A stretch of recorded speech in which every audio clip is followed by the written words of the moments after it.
Friends, तो आज है हमारा चैलेंज डे नंबर 15 जो कि हमारा 50 डेज़ का है ना। हमने ये डिसाइड किया था और ये हम किस लिए कर रहे हैं, फॉर यूपी पीसीएस प्री 2025। तो हमारा जो टारगेट था वो 1 वीक था, जिसमें मैं एक सब्जेक्ट सेलेक्ट करती हूँ, उससे रिलेटेड हम पढ़ते। आई नो कि पूरा कवर नहीं हो पाएगा, क्योंकि कोई भी एक सब्जेक्ट आप लेंगे वो इतना वास्ट है कि उसे 1 वीक में तो बिल्कुल पॉसिबल नहीं है, क्योंकि उसकी टर्मिनोलॉजीज़ वगैरह इतनी होती हैं कि उसकी मीनिंग्स जब तक ना पता हो तो कोई मतलब नहीं है ना उस चीज़ को पढ़ने का। तो हमने जैसे ये हमारा फर्स्ट वीक था ज्योग्राफी का, सेकेंड वीक है हमारा इकोनॉमिक्स का, है ना। अब इकोनॉमिक्स का है तो इकोनॉमिक्स में ज्योग्राफी में क्या है, एरिया वाइज है, तो वो थोड़ा सा इजी हो जाता है अगर हम मैथ वगैरह में कर रहे हैं। बट इकोनॉमी की जो टर्मिनोलॉजी है वो टफ पड़ जाती है। जैसे सिर्फ आपने CRR सुन लिया तो आप सोचेंगे सडनली कि ये क्या चीज़ है। एक जनरल पर्सन अगर उसके बारे में उसको ना पता हो तो जनरली जो न्यूज़पेपर की इकोनॉमी वाला जो पार्ट होता है, फाइनेंस से रिलेटेड ये सब चीज़ें, उसे पता ही नहीं चलेगा कि मॉनेटरी पॉलिसी क्यों आ रही है। RBI जो है वो, जैसे न्यूज़ में आता है कि RBI जो है वो गवर्नमेंट सिक्योरिटीज़ रिटर्न ले रही है। अब पता ही नहीं चलेगा कि इसका मीनिंग क्या हुआ। जैसे कि रेपो रेट बढ़ रहा है, इन्फ्लेशन बढ़ रहा है, ठीक है। लोगों को एक जनरल महंगाई के बारे में एक जनरल नॉलेज है कि जब मतलब पैसे की वैल्यू कम हो जाती है, मतलब हम कोई प्रोडक्ट लेने पहले, जैसे हमारे जो घरों की सिचुएशन थी, जब हमारे माँ, आई थिंक मम्मी पापा नहीं, बट जो हमारे और एंसेस्टर्स जैसे बब्बा दादी, उनके टाइम में 50 पैसा, है ना, ये सब 25 पैसा, ये सब बहुत चलता था और उसमें उनको काफ़ी चीज़ें मिल जाती थी रिटर्न में, है ना। लेकिन हमें अब जो है 100 रुपये भी लेके जाएंगे ना तो आपका बैग तो उतना ही होगा, बट उसमें सामान कुछ नहीं होगा। तो इतना ज़्यादा इन्फ्लेशन, तो एक महंगाई नॉर्मल वर्ड लोग समझ चुके हैं। तो अभी मेरा जो आज का पर्पज़ है, क्योंकि मंडे टू संडे फिर नेक्स्ट सब्जेक्ट स्टार्ट हो जाएगा, तो आई थिंक मुझे ना कुछ टर्मिनोलॉजी क्लियर कर देनी चाहिए आपको, ताकि अगर वो एग्ज़ाम वगैरह में आ रहा है तो आपके वो उसके बारे में पता हो। और एक अगर बेसिक नॉलेज आपको पता होगा ना तो बहुत सारे क्वेश्चंस फैक्चुअल होते हैं, बट जो कॉन्सेप्ट बेस पे होते हैं ना, अगर आप उसमें एलिमिनेशन मेथड या फिर अगर उसकी मीनिंग पता है तो थोड़ा बहुत करके आपको क्वेश्चन सॉल्व कर लेते हैं। तो मेरा यही करने का पर्पज़ है कि आपको हेल्प कर पाए। ठीक है, तो हम स्टार्ट करते हैं। तो मैं फर्स्ट स्टार्ट कर रही हूँ GDP से, है ना, जिसका फुल फॉर्म होगा ग्रॉस डोमेस्टिक प्रोडक्ट। ग्रॉस मतलब टोटल, डोमेस्टिक मतलब जो आपके घर में यूज़ हो रहा है ना, डोमेस्टिक आपने सुना होगा, जो घर में चीज़ें यूज़ होती हैं उसको डोमेस्टिक बोल देते हैं, प्रोडक्ट। तो हमारे इंडिविजुअल इंसान के लिए उसका घर होगा, जैसे आपके लिए आप जहाँ रह रहे हैं वो आपका घर है, ठीक है। लेकिन हमारा जो डोमेस्टिक जो है वो अगर कंट्री के पर्पज़ से बोला जाएगा तो उसका मतलब हमारा कंट्री, ओवरऑल कंट्री, पूरी इंडिया उसका घर है ना। Gross domestic product is the total value of good and services produced in a country in 1 year. तो इसके कहने का मतलब है जो भी कुल मूल्य है गुड और सर्विसेज का, जो कि हमारे कंट्री के अंदर एक टर्म टाइम, मतलब एक फिक्स टाइम में जो भी प्रोड्यूस होता है उसको ग्रॉस डोमेस्टिक प्रोडक्ट बोलते हैं। अब ये किस वे में बोलेंगे, जैसे कि ये इंडिया है, ठीक है।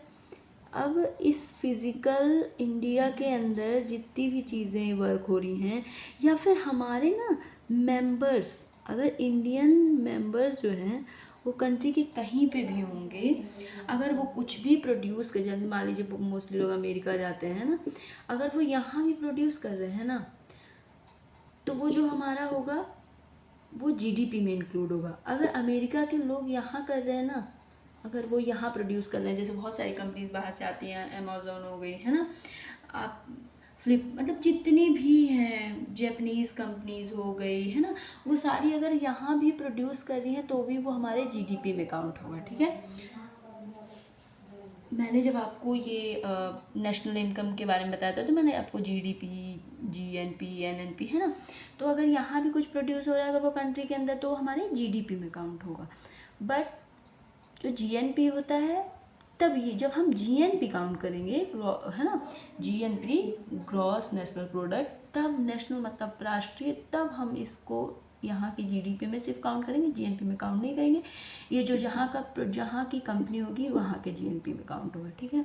तो ये हो गया आपका ग्रॉस डोमेस्टिक प्रोडक्ट। नेक्स्ट पढ़ते हैं। नेक्स्ट टर्मिनोलॉजी है मॉनेटरी पॉलिसी। अच्छा, मैं ना यहाँ पे टर्मिनोलॉजी लिख देती हूँ, टर्मिनोलॉजी, ताकि किसी को कन्फ्यूज़न ना हो कि मतलब मैं क्या बता रही हूँ, वन बाय वन से वर्ड्स आ रहे हैं, ठीक है। ये हो गया हमारा मॉनेटरी पॉलिसी। अब आपने न्यूज़पेपर में ना करंट अफेयर्स, आप न्यूज़पेपर रीडिंग करते होंगे क्योंकि आप एस्पिरेंट्स हैं, तो इतना तो मैं आपसे एक्सपेक्ट कर सकती हूँ कि डेली वे में आप न्यूज़पेपर वगैरह रीड करते होंगे, है ना। अगर नहीं करते हैं तो करिए, क्योंकि करंट अफेयर्स ही ऐसा सोर्स है जो आपको एग्ज़ाम से रिलेटेड बहुत अच्छे वे में कनेक्टेड रखता है, आपको फैक्चुअल बेस और करंट बेस दोनों इतना ज़्यादा प्रोवाइड करता है कि आपकी जो मेंस आंसर राइटिंग होती है ना, वो इसी से इम्प्रूव करना पॉसिबल है। अदरवाइज सिर्फ आप स्टैटिक पोर्शन लिखेंगे तो जो एग्जामिनर है वो हर ईयर एवरी ईयर वो कॉपी वगैरह चेक कर रहा है ना, एग्जामिनर को इससे नहीं मतलब है आपको नॉलेज है कि नहीं, उसको इससे मतलब है कि जो आपने स्टैटिक पोर्शन का नॉलेज गेन किया है, करंट जो सिचुएशन चल रही है क्या उससे आप कनेक्ट कर पा रहे हैं। जैसे मैं प्रेजेंट में मैं बताती हूँ, एक मिनट ना, अभी एग्जांपल दे रही थी। अभी करंट में आपको पता है कि फ्लड बहुत ज़्यादा, इंडिया ना फ्लड से बहुत ज़्यादा इफ़ेक्टेड है ना। उत्तराखंड, हिमाचल प्रदेश, हमारा पंजाब हो गया, जो कि यहाँ से 5 रिवर्स जाती हैं, है ना, सिंधु, चिनाब, झेलम, सतलुज, है ना, ये सब कुछ आपने, रावी, ये सब कुछ सुना। अब इनमें पानी जो है बहुत ज़्यादा है, ये पाकिस्तान का सोर्स ही है। अब पाकिस्तान वगैरह में इतना ज़्यादा फ्लड है कि वहाँ इकोनॉमिक कंडीशन ख़राब हो चुकी है, डोमेस्टिक जो भी सिचुएशन थी पूरी पुअर हो चुकी है। हमारे जो भी पशु वगैरह थे, जैसे कि हम मिल्क प्रोडक्शन करते हैं, पंजाब हमारा कितना फर्टाइल एरिया माना जाता है, हमें कितनी अच्छी इकोनॉमिक कंडीशन, इकोनॉमिक सपोर्ट करता है इंडिया का, है ना, काफ़ी अच्छी जीडीपी है उसकी। तो ये सब कुछ इतना ज़्यादा अफेक्ट हुआ, फ्लड हो गया। अब आप ना जब मेंस आंसर राइटिंग में जाएंगे तो आप कई सारे क्वेश्चंस ना फ्लड से रिलेटेड देखेंगे कि फ्लड के लिए क्या क्या रीज़न्स हो सकते हैं, है ना, फ्लड के लिए क्या क्या रीज़न्स हो सकते हैं, किस रीजन से उसको मिनिमाइज़ किया जा सकता है ना। कोई भी जो हमारा डिज़ास्टर होता है ना, उसको आप कंप्लीटली कंट्रोल नहीं कर सकते हैं, बट उसको मिनिमाइज़ कर सकते हैं, है ना। कौन से एक्शंस आप ले सकते हैं, तो ये सब कुछ कहीं ना कहीं करंट से रिलेटेड है ना। तो वैसे ही मॉनेटरी पॉलिसी, ठीक है, अगर आपने इसके बारे में सुना होगा या आप न्यूज़पेपर पढ़ते होंगे तो आता है ना कि मॉनेटरी पॉलिसी क्या है। तो पहले तो आपको इसकी डेफिनेशन है, process by the central bank in a country controls the supply of money. मतलब हमारी जो सेंट्रल बैंक होती है वो मनी को, सप्लाई ऑफ मनी जो है, मतलब जो भी मार्केट में मनी सप्लाई हो रही है उसको कंट्रोल करती है। अच्छा, ये ऐसा क्यों होता है, ये इसको करना पड़ता है, ये एक टूल है, मतलब इसी बेस पे ना काफ़ी सारे टूल्स हैं, मैं आपको बताऊंगी वन बाय वन। जब हम बैंकिंग वगैरह पढ़ेंगे ना तो इसको बहुत डिटेल में पढ़ेंगे। अभी एक टर्मिनोलॉजी है तो मैं वो क्लियर कर रही हूँ कि मॉनेटरी पॉलिसी हो गई, है ना। अब इसमें क्या होता है कि जो हमारी क्योंकि सेंट्रल बैंक इंडिया की कौन सी है, reserve bank of India, USA की मैं बता दूँ जैसे है वहाँ की फेडरल बैंक ऑफ यूएसए, है ना, फेडरल बैंक है वहाँ की सेंट्रल बैंक। तो हमारी है आरबीआई, आपने आरबीआई के बारे में भी बहुत सुना होगा, है ना। तो ये मॉनेटरी पॉलिसी के थ्रू बैंक्स पे कंट्रोल करती है, बैंक्स की मनी सप्लाई को कंट्रोल करती है। और जब मार्केट में सप्लाई कम हो जाएगा, लोगों की डिमांड रुक जाएगी, क्योंकि ये बताइए, जैसे आपके घर पे आपके पापा हैं, ठीक है, वो है income of source in your house, okay. अगर ठीक है, जिसके यहाँ पे परमानेंट एक बेसिक इनकम जनरेट हो रही है, मतलब वो फिक्स इनकम है, तो उसके घर के लिए तो कंडीशंस ठीक है, थोड़ा बहुत प्लस माइनस। बट ये बताइए जो मनरेगा, जो बहुत लो क्लास से आते हैं, उनके यहाँ जब पैसे की, मनी की शॉर्टेज होगी तो वो कंट्रोल करते हैं ना कि नहीं नहीं, बच्चे को अभी स्कूल की फ़ीस नहीं देनी है, नहीं नहीं, बच्चे का ट्यूशन फ़ीस हम नहीं दे सकते हैं, नहीं इस महीने में जो एक्सपेंसेस है थोड़ा कंट्रोल करो, नहीं हम रेस्टोरेंट वगैरह नहीं जा सकते हैं, ठीक है। तो यहाँ से मनी सप्लाई, ये आरबीआई आप समझ गए पेरेंट्स को। अब वो जो आपकी मम्मी हैं, है ना, जो आपसे एल्डर हैं या जो भी चीज़ों पे कंट्रोल कर रहे हैं, है ना, वो आपके छोटे छोटे बैंक्स हो गए। तो कंट्रोल कहाँ से हुआ? सेंट्रल बैंक से, मतलब पापा से। और जो छोटे छोटे बैंक्स हैं, तो रिज़र्व बैंक का भी यही काम है कि जैसे वो मनी सप्लाई करता है। लेकिन जब उसने देखा कि मार्केट में मनी सप्लाई बहुत ज़्यादा हो चुकी है और इससे इन्फ्लेशन बहुत ज़्यादा बढ़ रहा है, क्योंकि आपके हाथ में जितना ज़्यादा पैसा होगा, एक बात बताइए, हम जब छोटे थे तो हमारी पॉकेट मनी 10 रुपये 5 रुपये होती थी, है ना, तो उससे आप थोड़ी बहुत सी ही चीज़ें परचेज़ कर पाते थे। लेकिन अभी बच्चों की मनी से जो सॉरी पॉकेट मनी है, वो अगर 100 होगी तो वो 1 कुरकुरे खाएंगे या 10 कुरकुरे खाएंगे। तो हो रही है ना डिमांड। तो जैसे जैसे हम उनके हाथों से पैसे कंट्रोल करेंगे तो कहीं ना कहीं डिमांड कम होगी, और जब डिमांड कम होगी तो सप्लाई भी नॉर्मल हो जाएगी। और जनरली ये इफ़ेक्ट कैसे पड़ता है? देखिए, दो टाइप का है। अगर रिसोर्सेज बहुत सफिशिएंट है तो उस प्रोडक्ट का प्राइस नॉर्मल रहेगा, ठीक है, थोड़ा बहुत बढ़ सकता है। लेकिन कुछ सोर्सेज ऐसे हैं जो नॉन रिन्यूएबल हैं, जैसे पेट्रोलियम होगा, कोल हो गया, गोल्ड हो गया, हमारा डायमंड हो गया, है ना, ये क्या है? नॉन रिन्यूएबल है। मतलब ये हमेशा आपको उसी परसेंट में नहीं मिलेंगे, है ना। आप देखेंगे पेट्रोलियम का जो रेट है वो बहुत ज़्यादा हाई हो रहा है। सॉरी, वॉर वगैरह अगर क्या कंट्रीज़ में हो गया, मिडिल ईस्ट कंट्रीज़ में अगर हो गया, मिडिल, है ना, तो इसकी वजह से बहुत सारी रशिया और उनका प्रॉब्लम हो गया था यूक्रेन का, तब भी हमने देखा कि शॉर्टेज होने लगी थी चीज़ों की, है ना। तो ये सब इफ़ेक्ट पड़ता है। तो इन्हीं सब चीज़ों को देखते हुए आरबीआई देखती है कि अगर मार्केट में सप्लाई करना इन्फ्लेशन भी ज़रूरी है। मैं आपको इन्फ्लेशन के भी बारे में बताऊँगी। इन्फ्लेशन भी ज़रूरी है, क्योंकि अगर डिमांड नहीं होगा, सप्लाई नहीं होगा, सप्लाई नहीं होगा तो हमारी इकोनॉमिक कंडीशन जनरेट कैसे होगी?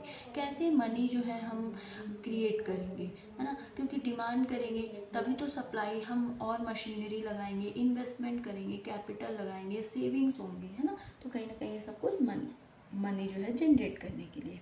तो मॉनेटरी पॉलिसी कौन? सेंट्रल बैंक जो है वो, जो कि हमारा आरबीआई है, वो मनी सप्लाई को कंट्रोल करने का तरीका है। इसके भी काफ़ी सारे टूल्स हैं कि किस बेस पे करता है ना, repo rate, reverse repo rate, CRR, SLR, ये बहुत सारे वर्ड्स हैं। तो मैं आपको ना जब डिटेल में पढ़ाऊँगी मॉनेटरी पॉलिसी, बैंकिंग, तो बताऊँगी। बाकी अभी टर्मिनोलॉजी के बारे में बात कर रहे हैं। तो नेक्स्ट है हमारा रेपो रेट।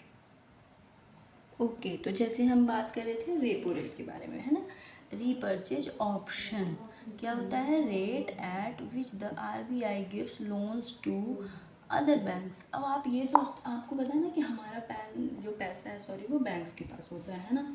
अब बैंक्स के पास है, अब बैंक्स ऐसा तो है नहीं कि वो पैसा आपका रखती है सेविंग के तौर पे, रखती है, कुछ परसेंटेज होते हैं, मैं आपको सीआरआर एसएलआर के बारे में बताऊंगी। बट जो जनरल होता है कि वो लोन देते हैं। अब बैंक्स ना सिर्फ आपके हेल्प के लिए नहीं है, वो पैसा भी तो जनरेट करेंगे, है ना, तो वो आपसे कमाई करते हैं।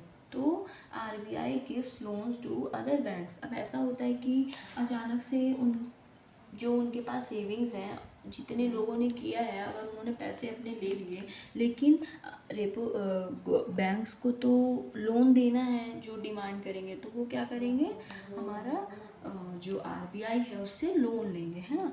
तो इसके लिए है एक रेपो रेट, एक फिक्स होता है, जनरली आप सुने होंगे 3 या 4% होता है इसका, है ना। फिर होता है रिवर्स रेपो रेट। जब आरबीआई जो है वो अदर बैंक्स से बोरो करती है, उधार लेती है। ये कब होता है? जब हमारी आरबीआई देखती है कि जो मनी सप्लाई है ना मार्केट में, बहुत ज़्यादा उसका फ्लो हो चुका है, तो वो उसको कंट्रोल करने के लिए उससे पैसे रिटर्न लेने लगती है। लेकिन वो एक एक बेस पे लेती है कि हम थोड़ा बहुत आपको जो है वो रिटर्न देंगे, है ना, जो हम ब्याज ले रहे हैं उस ब्याज पे हम लेंगे, लेकिन आप उसको रिटर्न करो, ताकि वो मनी सप्लाई को जो है वो फ्लो हो रहा है जो मार्केट में, उसको थोड़ा कंट्रोल करे उस सको। लेकिन रिवर्स रेपो रेट हमेशा क्या होता है? It lower than repo rate, ये रेपो रेट से हमेशा कम होता है, ठीक है।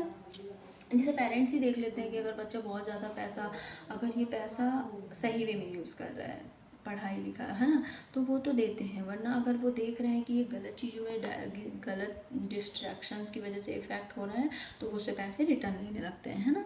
ऐसा आपने प्रोसेस देखा होगा। अब हम देखते हैं CRR। CRR के बारे में हमने काफ़ी सुना होगा, कैश रिजर्व रेशियो, है ना। कैश से मतलब समझ रहा है किसी लिक्विड कैपिटल होना चाहिए, रिजर्व मतलब रखना, पैसा रिजर्व करना, है ना, फिक्स करना, रेशियो 1% में, है ना।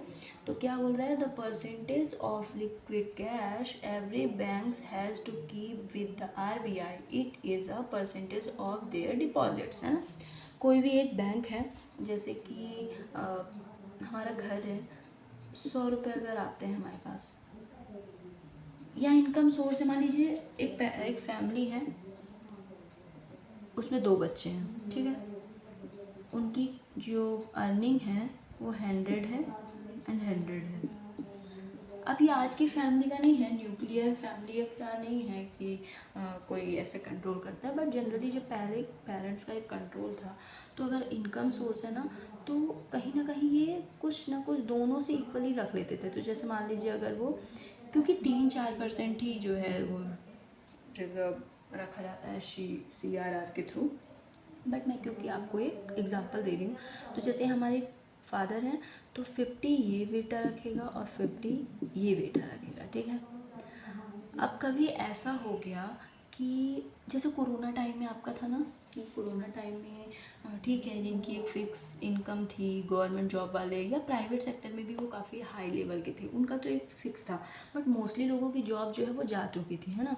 तो मान लीजिए कोरोना टाइम में इफ़ेक्ट हुए, दोनों इफ़ेक्टेड हुए, तो अब उनकी जो है इनकम सोर्स जो है वो 100 नहीं आई। कोरोना टाइम में मान लीजिए बिल्कुल आई ही नहीं, पर ये क्योंकि यहाँ पे एक इनका फिक्स अमाउंट सेव है ना, तो अगर सोर्स नहीं भी आ रहा है तो भी इनके पास कुछ तो खाने को है ना। ये धीरे धीरे ठीक है, ये जो जिस कंडीशन में रहते थे थोड़ा उससे कॉम्प्रोमाइज़ करेंगे, बट फिर भी अगर उनकी इनकम सोर्स अगर 10 भी मिल रहा है तो ये सर्वाइव तो कर पाएंगे ना, ऐसा तो नहीं कि जीरो है। लेकिन अगर रिजर्व ही ना रखते तो ये सर्वाइव इनको करना पड़ता, मे भी खाने को ना होता, है ना। तो ये जनरली इसका पर्पज़ होता है ना कि बैंकरप्सी ना हो, मतलब बैंक्स में वो, जैसे बैंक्स नहीं, नीरव मोदी लोग ने अचानक से इनका इतना सारा पैसा लिया, ऐसा ना हो कि जो लोन लेने आए हैं उन, जैसे इनके बैंक्स के पास हमारा 100 रुपये है, नीरव मोदी आया और इसने बोला कि हमें भाई 100 रुपये लोन दे दो, और बैंक्स ने दे दिया और ये लेके अचानक से भाग गए, तो इनके पास जीरो हो गया, अब ये सर्वाइव ही नहीं कर पाएंगे। तो RBI का पर्पज़ है कि अगर इनके डिपॉजिट में 100 रुपये है तो एटलीस्ट हम 20 रुपये अपने पास रिज़र्व रखें, ताकि कल को जब इन पे बैंकरप्सी हो तो ये इन्हें प्रोवाइड कर सके। इस पे इंटरेस्ट नहीं मिलता, क्योंकि कहीं ना कहीं इसका पर्पज़ क्या होता है, बैंक्स की सिक्योरिटी, है ना, बैंक की सिक्योरिटी के लिए कि कल को ये दिवालिया ना हो जाए, ऐसा कोई लोन लेने वाला ना आ जाए कि वो पे ही ना करे, या फिर ठीक है वो अगर भागते नहीं हैं बट वो लोन ना पे नहीं कर पाते हैं, NPA बन जाता है काफ़ी। अपने बैंक्स का सुना था कि बैंक RBI ने ये अनाउंस किया था कि हमारा इतना % जो है NPA बन चुका है, नॉन परफॉर्मिंग एसेट्स, मतलब हमारे पास एसेट्स तो होते हैं, जैसे हमने लोन दिया तो इंटरेस्ट वगैरह सब कुछ लग रहा है, बट वो रिटर्न होने का कोई चांस नहीं है, तो वो NPA में कन्वर्ट हो जाता है, ठीक है। अब हम इसके बाद CRR हमने जैसे जान लिया, अब हम जानते हैं SLR के बारे में। नेक्स्ट जो टर्मिनोलॉजी है हमारी वो है SLR, है ना। इसका फुल फॉर्म है स्टेचुअरी लिक्विडिटी रेशियो, ठीक है। ये भी एक टर्म है जो RBI फिक्स करता है फॉर एवरी बैंक्स, ताकि इसका डेफिनेशन जैसे है, the percentage of liquid cash reserve every banks has to keep with themself. CRR में उसने क्या किया, आपसे कुछ जो कैश है वो अपने पास फिक्स रखा, ताकि कल को जो बैंक जो है वो दिवालिया हो, बैंकरप्सी हो, तो वो उसको प्रोवाइड कर सके, उस पर कोई इंटरेस्ट नहीं मिलेगा, वो बैंक की ही सिक्योरिटी के लिए, ताकि वो कभी भी ऐसा ना हो कि उसका जो बैंक बैलेंस है वो जीरो हो जाए। SLR में क्या होता है, इसमें बैंक को अपने पास एक रेशियो में एसेट्स रखना पड़ता है, ठीक है।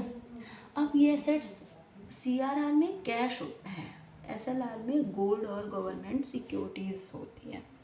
अब गोल्ड तो आपको समझ में आ गया गोल्ड के फॉर्म में, लेकिन आपको गवर्नमेंट सिक्योरिटी ना, तो ये एसएलआर तो समझ में आ गया ना। अब मैं आपको पहले ये गवर्नमेंट सिक्योरिटीज़ बता देती हूँ कि ये क्या चीज़ होती है, ठीक है। अब मैं इसको अगर आपको एक सिंपल लैंग्वेज में समझाऊँ तो इसमें ऐसा होता है कि जो गवर्नमेंट है हमारी, हमारा सेंट्रल बैंक कौन है, आरबीआई, ठीक है।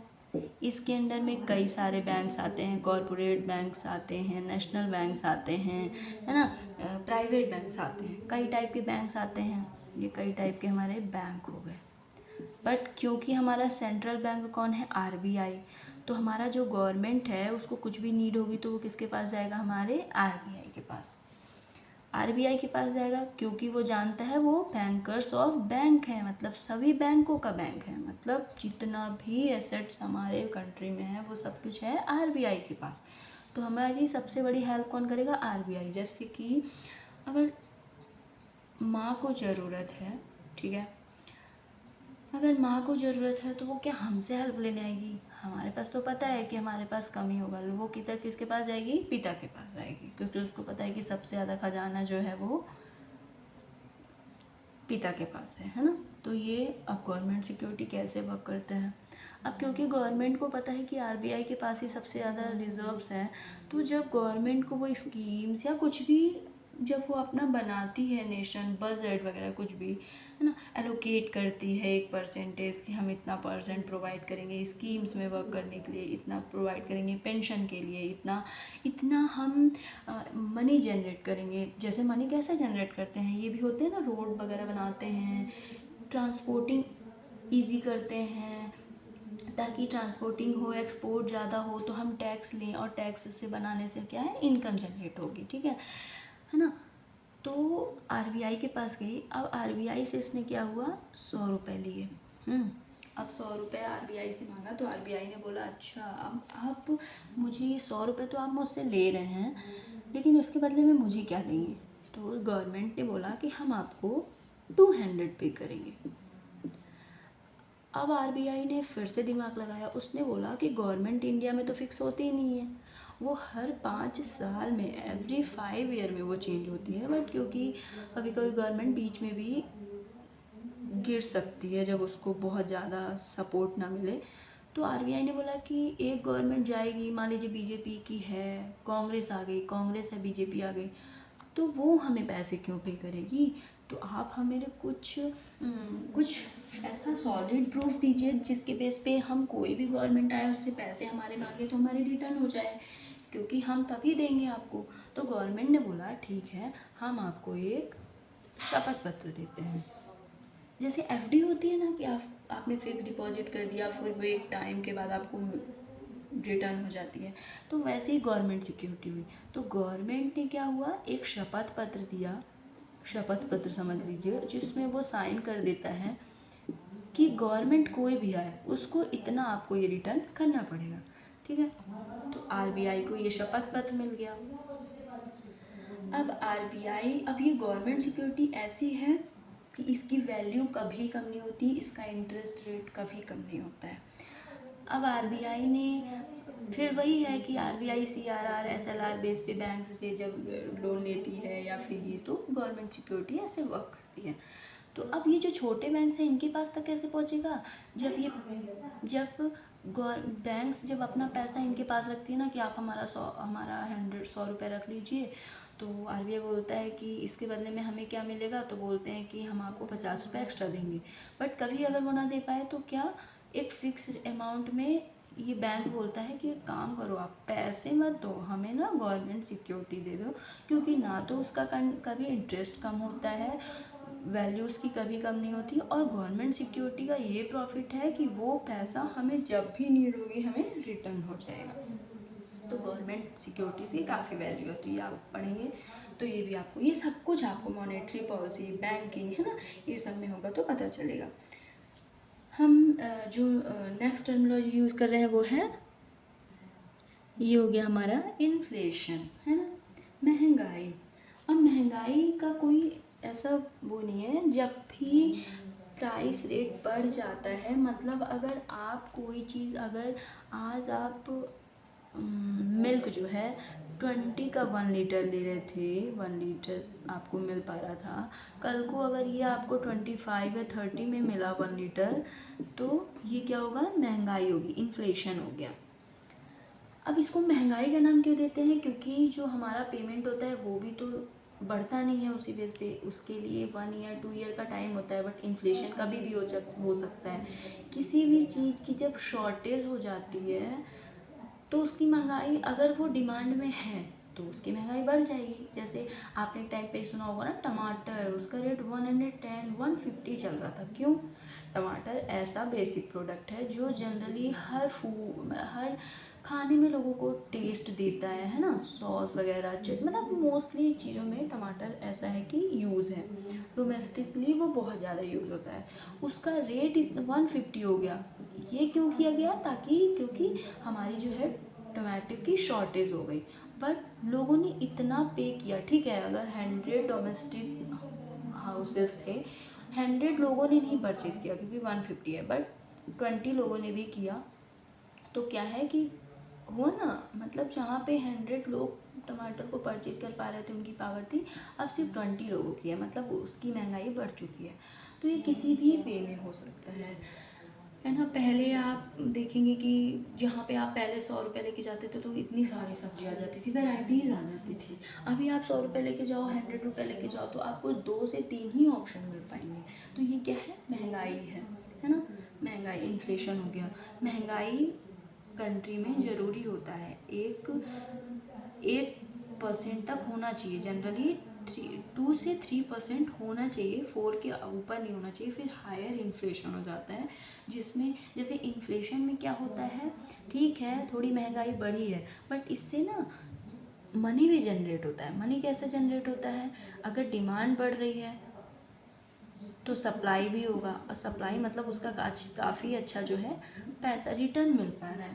अब आप देखेंगे कि कोई अगर मार्केट में मनी बहुत ज़्यादा आ गई है ना, तभी ये महंगाई बढ़ती है ना। क्योंकि जहाँ पे आपके पास 2 रुपए थे, वहाँ पे आपके पास 10 रुपए हो गए, तो आप और ऑप्शन होंगे ना चीज़ें खरीदने के लिए, है ना। जहाँ पे आपके 2 रुपए था तो आप एक ही प्रोडक्ट परचेज कर पा रहे थे, अगर 10 रुपए तो आप 4 से 5 प्रोडक्ट अगर परचेज करने लगेंगे तो महंगाई बढ़ेगी, है ना। तो ये कहीं ना कहीं इनकम सोर्स भी जनरेट करता है, बट इसी को कंट्रोल करने के लिए, एक बैलेंस वे में कंट्रोल करने के लिए आरबीआई होती है, जो कि इन्फ्लेशन को कंट्रोल करती है। डिफ्लेशन क्या होता है? डिफ्लेशन मतलब इसी का उल्टा, मतलब महंगाई कम हो जाती है। ऐसा होता है कि कभी कभी हमारा जो है ना, इतना ज़्यादा वीट का प्रोडक्शन हो जाता है, लेकिन वो क्योंकि सबके पास अवेलेबल है तो उसका रेट कम हो जाता है। इसी को कंट्रोल करने के लिए आपने एमएसपी सुना होगा, मिनिमम सपोर्ट प्राइस, ताकि ऐसा ना हो कि हमारे जो फार्मर्स, जो कि हमारे बैकबोन है, हमारे फार्मर्स ने अगर 10 रुपये का इनपुट लगाया है, तो ऐसा ना हो कि उनको 8 ही रुपये रिटर्न मिल रहा है। अगर 8 रुपये रिटर्न मिलेगा तो क्या वो उस चीज़ के लिए मोटिवेट होंगे, अप्रिसिएट होंगे? नहीं, वो डीमोटिवेट हो जाएंगे, और नेक्स्ट ईयर में भी वो उसका प्रोडक्शन ना करें, और अगर प्रोडक्शन ना करें तो उसका शॉर्टेज भी हो सकता है। बट इसी चीज़ को कंट्रोल करने के लिए गवर्नमेंट ने क्या किया, ठीक है, अगर उन्होंने 10 रुपये इनपुट लगाया, तो अगर 8 रुपये उन्हें मार्केट में मिल रहा है तो वो एमएसपी बेस पर उनको 12 देंगे, ताकि वो डीमोटिवेट ना हो और वो प्रोडक्शन भी करते रहें। क्योंकि ये क्या है, कंपल्सरी पार्ट है किसी भी कंट्री का। अगर उनके पास खाने की चीज़ें, बेसिक प्रोडक्ट्स ही ना होंगे, तो फिर वो डायमंड पहन के क्या करेंगे, वो गोल्ड पहन के क्या करेंगे? ठीक है। तो इन्फ्लेशन, डिफ्लेशन, काफ़ी टर्मिनोलॉजी मैंने आपको क्लियर करी है। नेक्स्ट क्लास में भी फिर जब भी होगा तो मैं आपको और भी बहुत सारे हैं, माइक्रो, मैक्रो इकोनॉमी, इकोनॉमिक्स, है ना। इसमें भी बच्चे बहुत कंफ्यूज होते हैं। फिस्कल पॉलिसी, जनरली आप सुने होंगे कि बजट टाइम फिस्कल पॉलिसी आती है ना। और हमारी जो गवर्नमेंट्स है वो भी काफ़ी टाइप की करती है। फिस्कल डेफिसिट होता है जिसमें राजस्व घाटा हो जाता है, हिंदी में राजस्व घाटा बोलते हैं। जब गवर्नमेंट ऐसा करती है कि हमारा इंपोर्ट जो है वो काफ़ी ज़्यादा है, एक्सपोर्ट काफ़ी कम है, तो कहीं ना कहीं वो हमारे balance of payment, BOP, balance of payment को माइनस, निगेटिव वे में लेके जा रहा है, तो वो फिस्कल डेफिसिट हो जाएगा, है ना। कभी कभी फिस्कल डेफिसिट सही वे में होता है तब जब हमारे गवर्नमेंट ने जो है इंफ्रास्ट्रक्चर में अपना पैसा अगर दिया है तो कहीं ना कहीं कभी ना कभी वो हमें मनी जनरेट करके देगी, है ना। SEZ आपने सुना होगा, स्पेशल इकोनॉमिक जोन, है ना, progressive tax, direct tax, indirect tax, काफ़ी हैं जो आपको मैं नेक्स्ट क्लास में बताऊंगी। Okay, today for thank you so much.